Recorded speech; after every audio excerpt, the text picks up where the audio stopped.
You are listening to all Burgundy and Gold Everrrrything with the urban sports scene on Fox Sports Radio 96.9 FM and 1340 AM, Hopewell, Virginia. Bole and Glenn are your hosts. We are waiting on the homie Mo, and Ray Jeezy is out. We're also going to have Sports Journeys Washington football team reporter Lake Lewis Jr. on the show. But man, this is a boosted Sunday. The Washington football team. I don't want to know. I want to shock the world because Carolina wasn't that much better for real, but they beat the Carolina Panthers 27-21. Ron Rivera got his revenge, his get back game. Cam Newton came out there. He got back on all them jokers. Taylor Heineke showed out.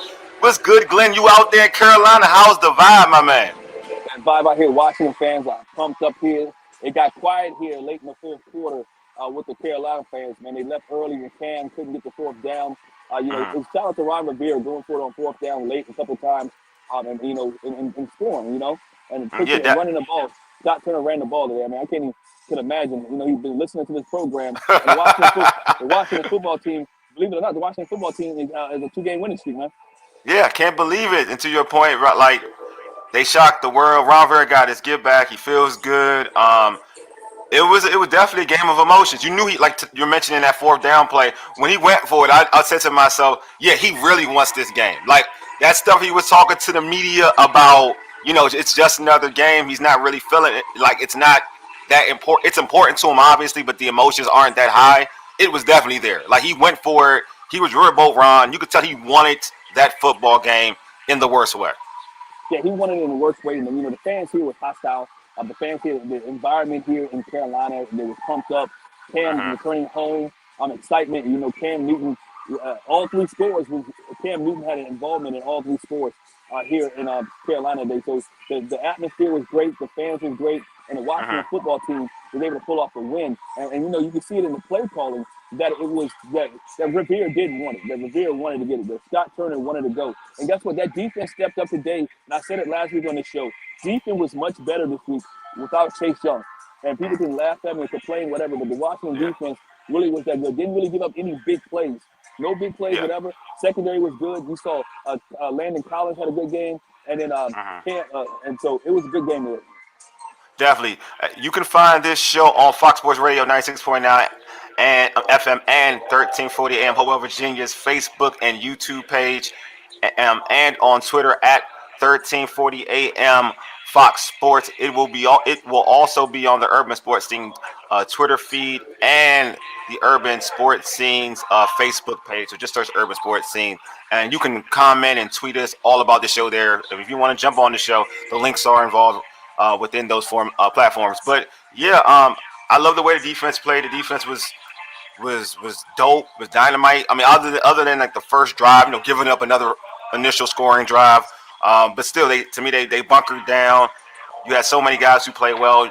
Obviously, Jonathan Allen continues to play well, continues to play at a high level. I see my man Gerald Pastro says Heineke 141.3 QB rating, second ranked defense, 50% third down efficiency, man. What's up? That's what's up, man. He definitely did a darn thing. But I don't want to go into this whole talk about the Washington football team. I got my man on the show, man. I got Sports Journeys, Washington football team reporter, one of the GOATs in the game. So I'm gonna put it out there. One of the GOATs in the game, Mr. Lake Lewis. What's going on, Lake? What's going on, man? What's going on? What's up, Big Glenn? What's up, Lake, man? How you doing, brother? I'm good. So, Lake, I'm just going right into it, man. Since you're here, your thoughts on this victory, the Washington football team beating the Carolina Panthers 27-21. Hard-fought victory, one that they had to have. And Taylor Heineke, for everyone that doesn't like him getting out the pocket, we've been arguing, both of us, for a long time, all three of us, actually. Yes. That's when he plays his best football, and he can freelance and improvise and make things happen. And I think it was a good win for them. It keeps things fresh for this football team, and it keeps them in consideration for a wild card spot. They've got a lot of games ahead of them, but you got to take them as you can get them. And this was a big one, considering we all knew about Cam, Ron Rivera going home, but nobody talked about Taylor Heineke, who's also a former Panther. Also Sly, the kicker, had a really nice game. So overall, it was a good win for the Washington football team. So Glenn said something real interesting, and I do want to kind of harp on it. He said that people when he came out last week and said this defense may be a little bit better without Chase Young. Um, your thoughts about that? You because the defense has been playing better football the last some odd weeks, but this game with all the emotions, they bunkered down, had a key stop. Is this defense playing at a high level right now? I mean, they are playing at a high level. If you go over their last 3-4 games, they've actually played well, and that was including when Chase Young was in the lineup. Mm-hmm. But I can see where Glenn's going with that. Chase is a guy that does some freelancing out there. Let's call it like it is. He hasn't really mastered all the techniques that he'll gain as he gets more experience in the league. But I think when you look at guys like Casey Toohill, James Smith Williams, guys who they're rotating around more on that line, they're more technique guys. They're more guys that are playing their assignments, playing their gaps, playing their lanes. And you can see other guys be able to do some things now. So this isn't knock on Chase by any means, because Yeah. anytime you lose a talent like that, you're going to take a step back. But I think overall, I think the unit as a whole, guys are just being more familiar with themselves on the back end. You have to think about it. Ron Rivera told us this week in practice, that when you bring in Bobby McCain, when you bring in other guys, they have to learn how to play together. And this is another game where they got a game under their belt. So I think that the defense is just playing well naturally as the season's progressing. Man, they jamming in Carolina, Glenn. They playing lean on me. They jamming out there. So Exactly, dog. so you mentioned Taylor Heineke had a great game. I saw the comments saying he had a 141 QB rating. It seems like this since the bye week, this kid has been improved his play. What have you seen out of Taylor Heineke over the last couple games? Oh, Lake. I'm Is that sorry. for Yeah, me, sorry. Yes, Wilson? you Lake. Yes, you Lake. I'm sorry. Okay, sure. Yeah, Mhm. I think I've just seen him get comfortable. I mean, he's a guy that can play football. I mean, there's no debating that. He's a guy that can play quarterback in the NFL. The question is he a starter or is he a backup? And I think when you have games like today, when he gets in that zone, so to speak, it proves that he can be a starter. And I'm going to say this. I think Taylor Heineke's putting himself in a nice position. If he can win more games, get this team down the stretch to be in the thick of a playoff race, and he continues to perform and make plays, maybe it alleviates Washington having to grab a quarterback in this year's draft, considering this isn't necessarily the best pool of quarterbacks coming out. I still think they do need to draft a quarterback, but maybe now they may have the luxury of not having to force feed that quarterback to rush him out if he's not ready, because you have a backup or you have a guy who's giving you starting minutes and doing okay with it. So Taylor Heineke, the ball is literally in his court right now. If he can play well and keep it going, we know that this team doesn't like to draft quarterbacks. We know this regime doesn't like to draft quarterbacks. So, this could be a good thing for him in the long run. So also Glenn, so also Lake. In terms of, we've heard a lot of talk that Coach Rivera has tried to downplay this game, talking about it's not as big a deal to him. He's at peace with the way he left Carolina, by the way he coached the game, and obviously some of the going forward and whatnot. Did you have that sense like it was another game for Coach Rivera? No, I mean, listen, what's he supposed to say? I won't go out there and beat the hell out of them. I mean, of course, he had to be a professional about this. But yeah, anytime you've had, a run with something, it's just like an old girlfriend. You may have broken it off with her. I know. But when you see her, you want her to see you like, oh, he's looking good. He's in Yeah, shape. I'm Jai He got in Fry. the You know, gym. I'm The fresh, beard kind look of. crisp. So you want those things to happen. But at the end of the day, you still have to be professional about it and cordial. And I think that's what he was doing. But make no mistake about it. You could see his reaction at the end of the game. Him clapping his hands. He felt this one, and this was a big win for him and for his team just to keep them in the winning streak right now. Yeah, definitely, definitely. Hey, Glenn, do you have a question for Lake? I don't want to isolate you from this discussion. Nah, look, man, just a little bit, your thoughts on the secondary. I thought the secondary played much better these last 2 weeks. They played against, future Hall of Fame quarterbacks. Your thoughts on the secondary, how they progressed from week 1 up to week where we at right now. I mean, the secondary's playing really well. They really are. The first thing that I noticed with the secondary over the past, say, 3 weeks, maybe month, is their tackling has improved tremendously. And you move the best tackler from the secondary and you move him closer to the line of scrimmage and Landon Collins. I was wondering how those other guys would fare, but Bobby McCain, Cam Curl, Kendall Fuller, all of them, all the guys out there. William Jackson stepping his game up now. He's getting more comfortable, looking like the guy they thought they were going to get, free agent wise from Cincinnati. So I've been impressed with the secondary. Once they can start creating a couple more turnovers, it's going to be really daunting for offenses to move the ball in this defense because right now everything's clicking. They're getting pressure up front, which makes it easier for the back end. And I think as long as that defensive line continues to, push pockets back, the guys in that secondary can freelance a little bit and make some plays outside of their natural assignment. So, yeah, I think they're playing really well. So, what are your thoughts on? Well, I want to talk about this guy who doesn't get enough credit to me, but Jonathan Allen. Like, to me, he's a Pro Bowler. To me, he's probably. I'm sick and tired of talking about when we talk the leaders of the defense. We know who the real leader of the defense is. It's always been Jonathan Allen. So, like, your thoughts on the way he played today? Lights out. He's the play. I mean, that's all he might do right now. He's the might be football. He's playing and on top of that, he's a leader. He's a guy that you talk about the team having a true leader that they can rally around. So it's hard to say it's a defensive player because normally you want that leader to be a quarterback or just somebody on that offensive side of the ball. But for this team, it's John Allen. And Definitely. I think he's embraced that role. He's playing super well. So now, like I said, you have to listen to him. He's having a whole year this year. It's just fitting because he gave him a lot of money to do this. So I'm glad he's living up to that paycheck. I know. That's right. I'm glad he's getting the attention. And also want to give a shout out to me, like the low key acquisition of the year, and my man Carter. You know what I'm saying? Like DeAndre Carter has been that people looked at him. Maybe he can obviously hold it down as a special teams player, kickoff returner, punt returner, but as a receiver, he's been dynamite. 2 touchdowns over the last some odd games, man. He's been dynamite. If you think about it, I remember myself, I'm a shout out the family, Don Hopkins. In training camp, we kept saying this guy doesn't try to special teams guy. Obviously, he had success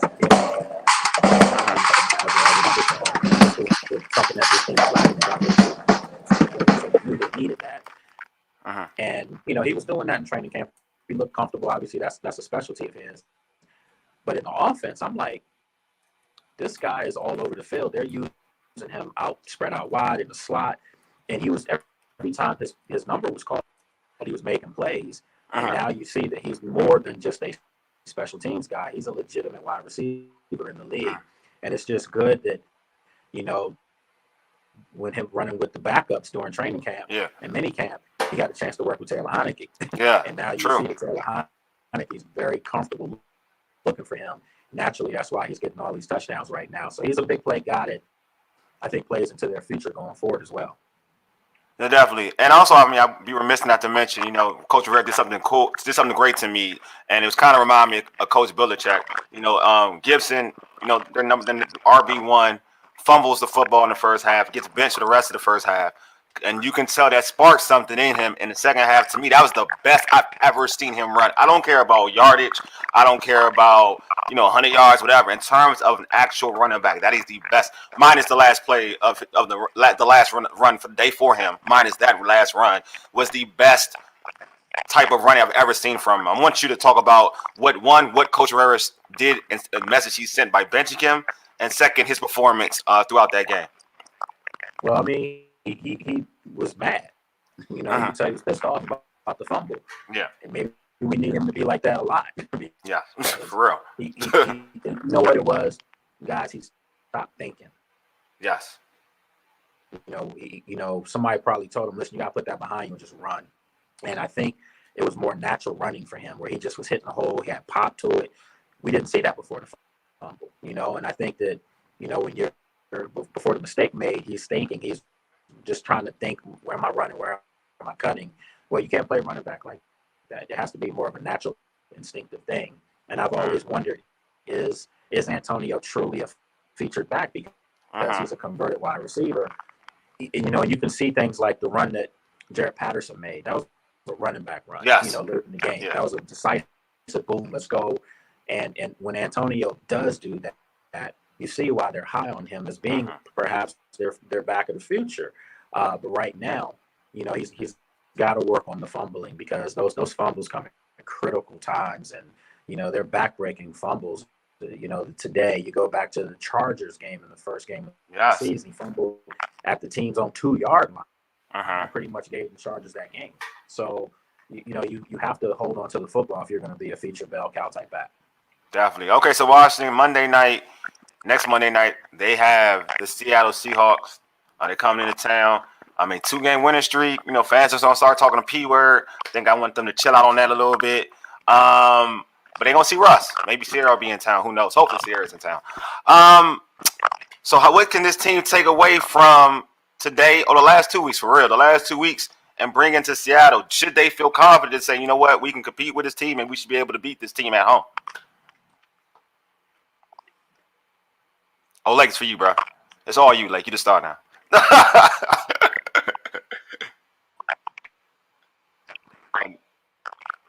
Oh, did Lake hear me? Did you hear me? Yo, I Go think ahead. I think this team can beat Seattle. Oh, so I'm hearing two people. So want to leave. I think we're losing Lake. All right, so Glenn, it's on you then. Yeah, I think we can. I think this team can beat Seattle. Seattle is struggling a little bit. Russell's coming back off of the injury. I think you see this Washington football team and their defensive presence can go into Seattle. We can have Seattle, play Seattle, and they can get a W. The continue running game and the defense continue to play that way. Washington may leave with a W, 17-21. You said 17-21. Ah, okay. It seems Lake, we got Lake back. His connection was kind of Lake. You're back. So we got Lake. All right. So they'll come back. But yeah, Glenn. Yeah, I think Seattle. This team is definitely winnable. Seattle's defense isn't as good as Carolina's defense. They're struggling defense. There are matchups that I think that are out there for Washington to take advantage of. I don't think there's anybody on their team that can really, go man up with Scary Terry. I think Scary Terry the last some odd weeks has gone against some of the better cornerbacks. Though they did a good job of isolating him against Jackson today against Jackson. Did a good job of isolating him against Jackson. But it's not like on this situation they're going to go against some of the other cornerbacks that he's gotten to see. Like this week was Gilmore, but he didn't see Gilmore a lot because they isolated Scary against Jackson. Next week against Seattle, he's going to be able to kind of go any which way he wants to go to get some great separation. But the key thing, and Glenn, you said this, for the last some odd weeks, is to run the football. I think this team has kind of seen an identity, like have created this physical identity with running the football. If they continue to run the football, they should be fine. They should be able to. They have a good chance to win this football game. They shouldn't let up. They got to keep the same trend that they've had over the last, 3 weeks. To be real with you, because of this, just playing this type of football and iron it out, and play tough and be physical. Like be physical. If they're physical, they'll be fine.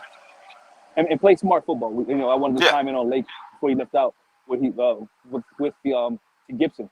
Gibson has to be able to tuck the ball inside and run the football. He has converted from a wide receiver to a running back. And yeah, he's mad, but at the same time, you can't put the football on the ground. Putting the football on the ground puts you on the bench. And I'm glad Coach put him on the bench because that was a key situation. You got to realize Washington was going in.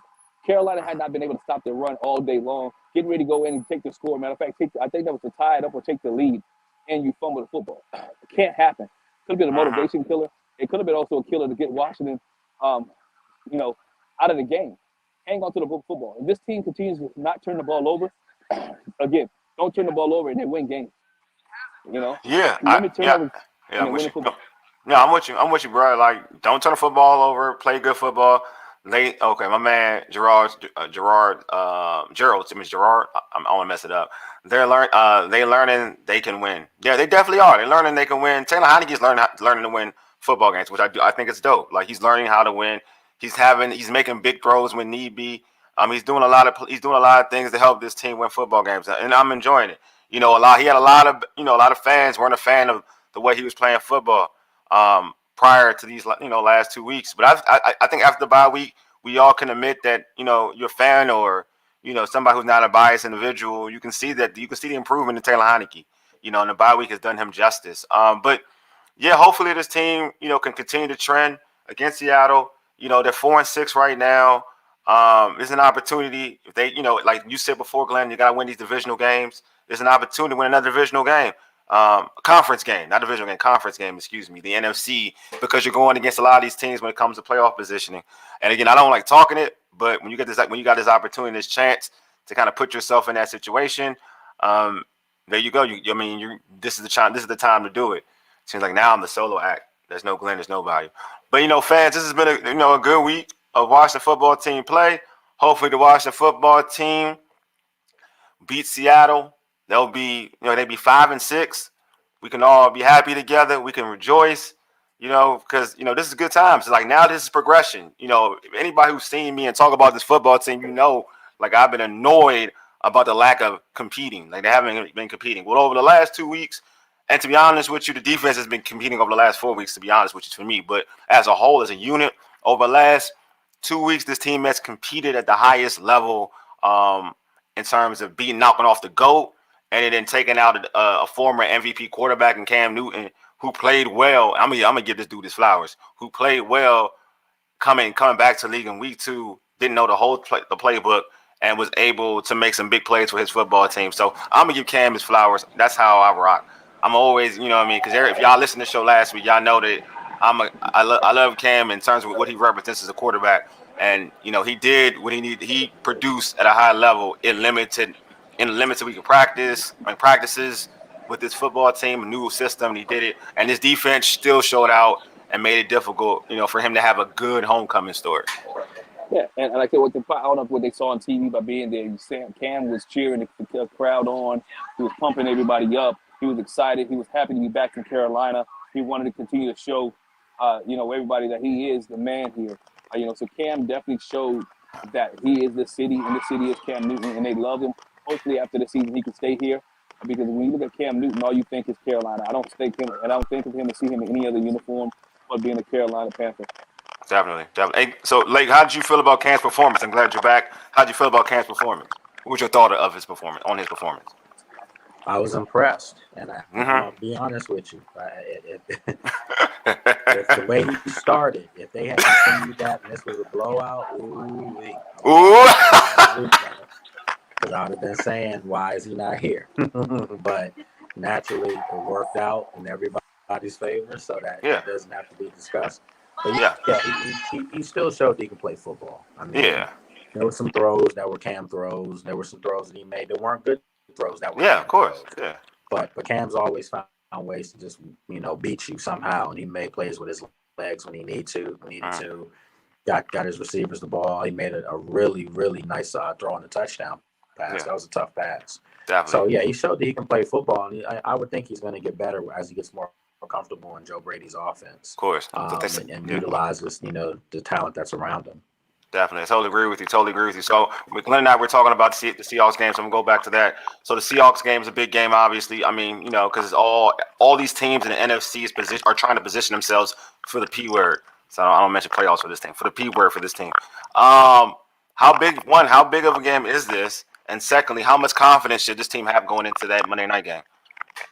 It's a big game. I mean, every game from here on out is big for this team because they're behind the 8 ball, 4-6 now, it looks much better than 2-6, coming out of a bye. So, these are 2 good wins against two decent football teams. I mean, they beat a team in Tampa that has a winning record, one of the better records in the league, and they beat a 500 team that's been pretty decent this year in the Panthers. So, these are 2 good quality football wins, and if you can go out and beat a Seattle team, that's kind of like where you are right now because of injury to Russell Wilson. Now that he's back, they're kind of behind it. So they have room to make up, ground to make up too. So if you can beat teams that are in your conference on top of that, when it comes down to the playoff race and playoff standings, these are important games. So if you're trying to make the playoffs, you can't lose to Seattle at home. Period. You got to beat them. Definitely, I totally agree. Um, it's going to be a tough one, though. I mean, obviously, Russell Wilson will be back. I mean, he's back, and it's another week of Russ to get kind of healthy. But I do think that if I'm coach again, you beat the GOAT last week. You just beat a defending MVP, a former MVP in Cam Newton. Now you're gonna see a Seattle team where I think that as a whole unit, it's probably the easiest team you've seen as a whole, an entire unit, because their defense hasn't been lights out. So you can do some things offensively to that defense. You're still going against Russ and DJ and DK Metcalf, so it's still going to be some challenges within that team and that unit. But I do think that if you play with the same energy, the same concentration, it's a high likelihood that they can come out on the W side. Yeah, I agree. I mean, they definitely have a chance to win this. I mean, who knows? They might even be favored in this game. It might be 1 or 2. It's going to be a pick 'em for sure. It's going to be that type of football game. But I definitely think it's a winnable football game for a team that's playing with some great momentum right now. Definitely, totally agree. Well, Lake, this has been a dope show. Before I let you go, man, let our listeners know how they can catch you on social media and how they can catch your content on your multiple platforms. You can check me out first and foremost on sportsjourney.com and also on my social media on Twitter at Lake Lewis, on Instagram and Facebook at Lake Lewis Jr. And then, of course, you can check out my podcast, which is the After Practice podcast. You can subscribe to it on pretty much all the major audio carriers. And then also you can watch it on YouTube as well, on the Sports Journey YouTube channel. Well, Washington football team fans, you just heard the great Lake Lewis. You heard the homie Glenn. Also, this is a good day. This is a good Sunday. This is like 3 good Sundays in a row, because the bye week is always a good Sunday for anybody because you're stress free. Secondly, that you beat the GOAT, and now you just beat Super Cam and the Carolina Panthers. So you all can rest heavily well till Monday night. Also, subscribe to our podcast on Spotify, Stitcher, iTunes, and Google Podcasts. Search all Burgundy and Gold Everrrrything with the Urban Sports Scene. Also, tweet us at Urban Sports Scene and hit us up on our Urban Sports Scene Facebook page. Anyway, you've been listening to all Burgundy and Gold Everrrrything with the Urban Sports Scene on Fox Sports Radio 96.9 FM and 1340 AM. Hopewell, Virginia, for ages. You dig? Deuces. AK, happy birthday, bro. My little brother's birthday. Happy birthday. See y'all Monday night. Maybe. I'm not sure. I may need to sleep. But see y'all Monday night, maybe.